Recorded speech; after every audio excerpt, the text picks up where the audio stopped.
Le cabinet du docteur Tara King, spécialisé dans ce qu'elle appelle la conversion des homosexuels.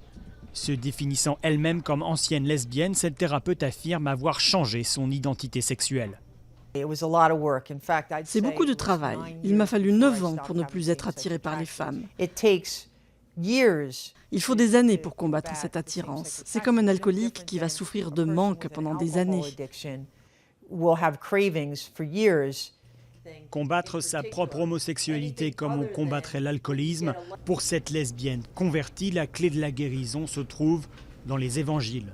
Je ne voulais pas vraiment changer. Si on me demandait si j'étais heureuse, je répondais que oui, que j'étais heureuse d'être lesbienne. Et puis, petit à petit, j'ai commencé à dire à mes amis qu'un jour, je changerais d'orientation sexuelle. Un jour, j'ai entendu cette voix en moi qui m'a dit « Pourquoi pas maintenant ?» La très grande majorité des psychologues américains rejettent les thérapies de conversion pour homosexuels. Et certains États voudraient même les interdire.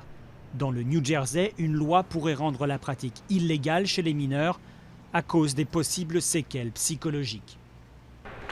Ryan n'avait que 14 ans quand ses parents ont découvert son journal intime dans lequel il confesse son homosexualité.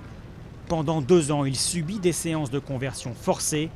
Pour échapper au calvaire, il doit fuir le domicile familial. Je me suis retrouvé à la rue, sans abri.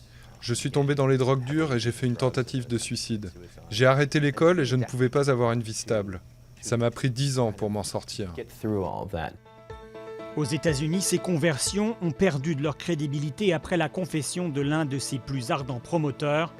Le président de l'association Exodus a reconnu l'échec de sa guérison et son retour définitif vers une homosexualité qu'il avait pourtant publiquement rejetée pendant des années.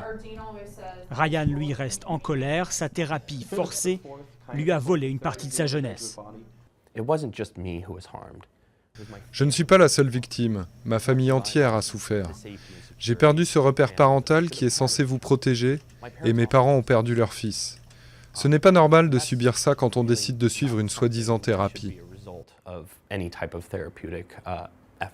Aujourd'hui sorti de la galère, Ryan a intégré la prestigieuse université Columbia à New York. Son but, devenir juriste spécialiste de la défense des droits des minorités.